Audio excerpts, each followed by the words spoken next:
Hello, dear friends. Good morning, good afternoon, good evening. Happy new month. Happy new day. From here, I know everybody must have heard, and this is sad indeed. Woke up yesterday to receive that our Prime Minister found guilty of a lot of lies they heaped on his head. Nobody to speak for him anymore. Yes, they succumbed and they found him guilty, condemned so many acts from him, and this indeed comes with consequence. Of course, it's a national issue. 3 nations against 1 person: the British nation, Nigeria, and Finnish government against Simon Ekpa. Yes, they don't see Biafra as a government. They don't see Biafrans as people. They labeled lies upon lies, terrorism and all whatnot against him. I want you to get the details, how and exactly what happened. Thank you. Everyone in the world woke up to that very damning news. That news, of course, to many people means a lot of things, just depending on the way you see the man himself, Mazi Simon Ekpa. But as you are aware, in situations like this, when there is a judgment and when it's burdened on terrorism, and most importantly, when it's on a high-profile personality like Simon Ekpa, there are always implications and meanings that come out of the judgments. And that is why we are here, to break it down to 5 implications of what this judgment means and what we can take away from this judgment of Mazi Simon Ekpa. So whatever you're doing, I advise you to calm down and focus on this video, or go and finish it and come back and watch this video, because you don't want to miss a bit of what I'm about to expose to you.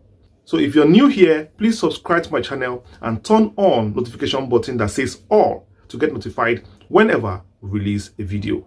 And if you're watching me, please find time to like this video and also take time to share it around.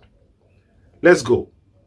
Now, let me walk you through the 5 implications of Mazi Simon Ekpa's Finland judgment of September 1st, 2025.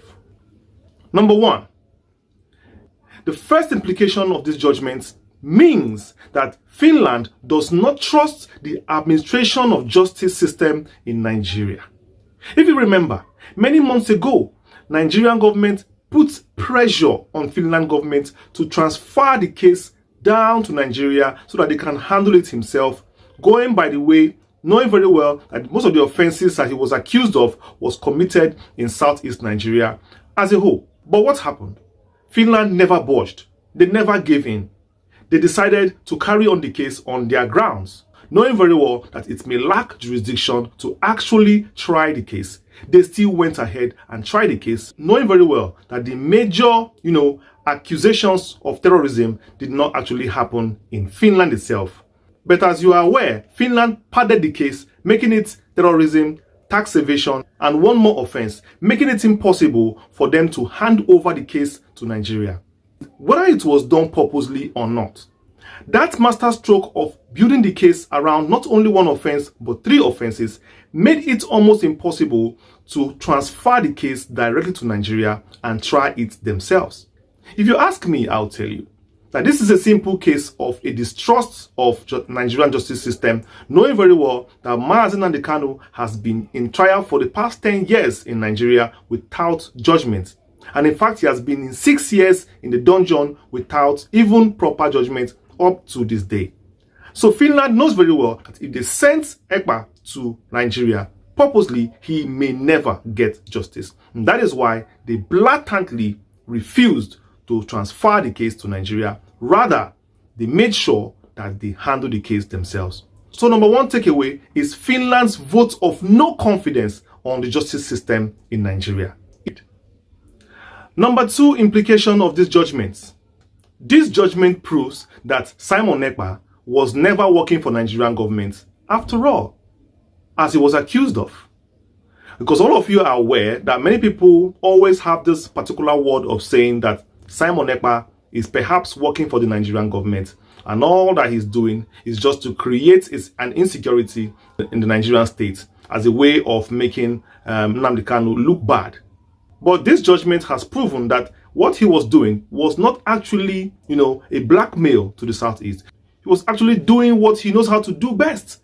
Perhaps he may have been wrong or he may have been right, but he acted independently on his own accord, not by anybody, paying him money directly or indirectly. Because now, as you can see, if Nigerian government was actually, sponsoring him, by now they would have found a way to either, help him in this case, or even repatriate him to Nigeria, to, enjoy, the money that they maybe have paid him all this while. But look at the way it happened, that Nigerian government has even come out to even applaud this judgment, sentencing him to 6 years in prison. They have praised, Finland government for a job well done. I don't think somebody who is supporting you for something will later on go around and even praise your downfall. I think this is a clear case of Mazi Simon Ekpa vindicated actually, that he acted independently in his own accord, with his own belief that what he was doing was for the good of his people, Ndibo. Be it right or be it wrong is subjective. And of course, the court has, judged the case and decided the best way to handle it. But Simon Ekpa was never, an agent of Nigerian government. That matter, I think, will be paid to rest today. So it's unfair for anybody to still keep on tagging him, even if you hate him or you love him. Please, it will be unfair to keep tagging him as an agent of the government, because the government itself is praising his predicament now. Number 3 implication of this judgment. This judgment shows that Simon Ekpa is influential in Finland government and Finland political circles. In fact, Simon Ekpa is who he says he is. Getting 6 years, judgment for these 3 hefty offenses, most importantly, the top 2, one for terrorism and the second one for tax evasion. In Europe, they do not play with anything concerning tax. Some countries have up to 20 years or 21 years imprisonment for tax offenses alone. And terrorism, of course, around the world is a no-no anywhere. In the UN, actually, frowns upon terrorism as much as possible, and Europe do not tolerate it at all. But for him to bag 6 years for these 2 grave offenses, one of the worst offenses in the world, shows the level of influence this man has in Finland circles.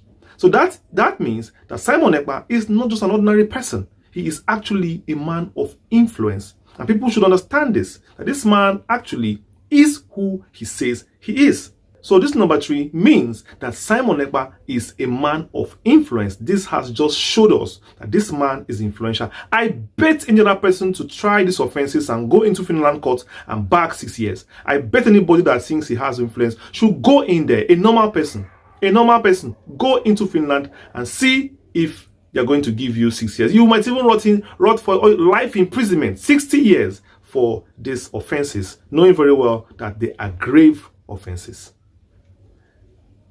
Number 4 implication of this judgment.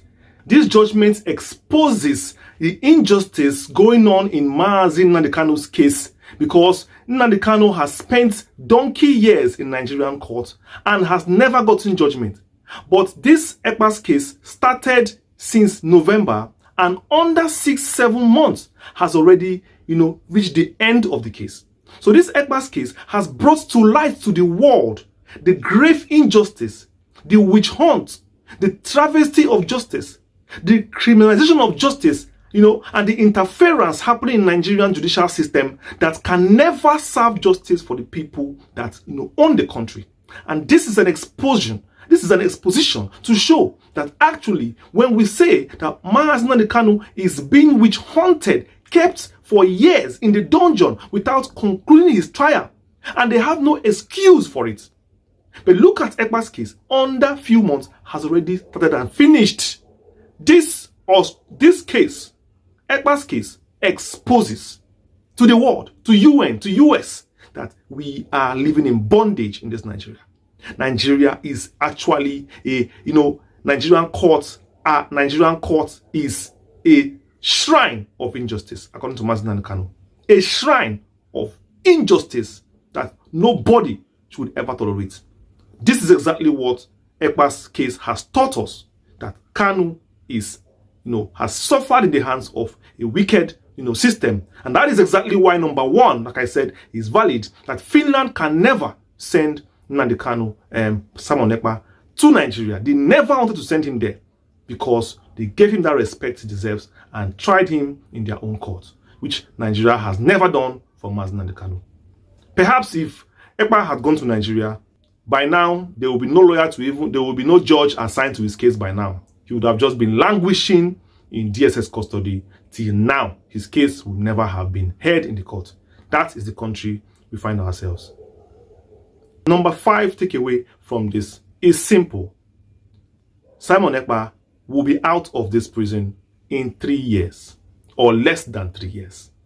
That is what we see in this case, because he has been given 6 years concurrently. That means he has already spent up to 8 months in, custody. So minusing that 8 months from, 6 years will mean about 5 years and 2 months. Now, this is Europe, and most times they give parole very easily. Every case has parole. About half of your sentence, you serve, and the rest is parole. And you can argue it by also saying that is run day and night, meaning that 6 years is actually, going to be spent for 3 years, and the rest will be on parole. That means Mazi Simon Ekpa is not going to spend even up to 3 years if you divide it very, very well. So you see that this judgment shows that Finland judicial system is working, and as it's working, it means that Simon Ekpa is going to only spend 2 years and about 8 months or 7 months, 2 years, 7 months in Finland prison. So this is the 5 implications of Simon Ekpa's victory, and I hope you enjoyed it very well. I know very well that many people are weary right now. Many people are down, many are heartbroken, and some are also, happy that it went out this way. It doesn't matter which other side or whichever side you belong. All that matters is that justice has been served.